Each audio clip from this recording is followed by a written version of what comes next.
போர் மேகத்தால் இருண்டு போன காசாவிலிருந்து தப்பித்த 31 வயது இளைஞர் ஒருவர் $10,000 செலவழித்து புகலிடம் கேட்டு ஒவ்வொரு நாடாக பயணித்த துயர கதை வெளிச்சத்திற்கு வந்துள்ளது. கடந்த ஏப்ரல் மாதம் எகிப்தின் ரஃபா எல்லையை கடக்க இந்திய மதிப்புப்படி 4 லட்சத்திற்கும் மேல் கொடுத்து வெளியேறிய முகமது அபு டாக்கா புகலிடம் வேண்டி சீனா சென்ற பயணம் தோல்வியடைந்ததால் மீண்டும் எகிப்துக்கு திரும்பி அங்கிருந்து லிபியாவிற்கு பயணித்துள்ளார். பிறகு லிபியாவிலிருந்து இத்தாலியிலிருந்து பெல்ஜியம், அதன் பிறகு பெல்ஜியத்திலிருந்து இறுதியாக ஜெர்மனி பயணித்த அவர் ஜெர்மனியில் புகலிடம் கேட்டு விண்ணப்பித்து ஏக்கத்துடன் காத்திருக்கிறார்.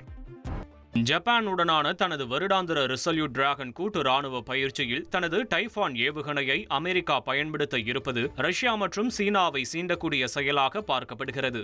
சுமார் 2500 கிலோமீட்டர் பயணிக்கக்கூடிய இந்த ஏவுகணை ஜப்பானிலிருந்து சீனாவின் கிழக்கு பகுதி மற்றும் ரஷ்யாவின் சில பகுதிகளை தாக்கவல்லது என்பதால் இதற்கு நிச்சயம் சீனா மற்றும் ரஷ்யா எதிர்வினையாற்றக்கூடும் என்று எதிர்பார்க்கப்படுகிறது.